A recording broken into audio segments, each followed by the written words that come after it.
bu yaxında öz peşəkarı olan bir insandan danışırdım.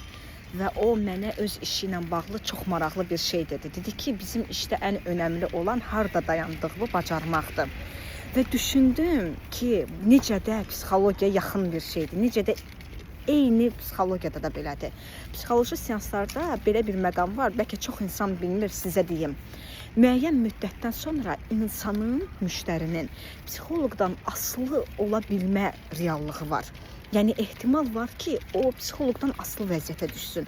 Və məsəl üçün müraciət etdiyi mövzu bir X mövzusuydusa, fərqli mövzularda da artıq psixoloqla danışmaq, onunla məsləhətləşmək ehtiyacını hiss eləsin.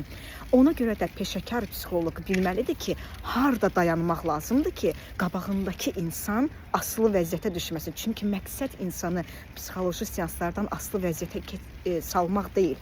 Məqsəd onun müraciət elədiyi mövzuda ona dəstək olmaq, psixoloji dəstək vermək və ona öz potensialını ortalığa çıxartmağa kömək etməkdir. Nəinki əlavə mövzularda onu belə deyək, psixoloji seanslardan asılı vəziyyətə salmaq.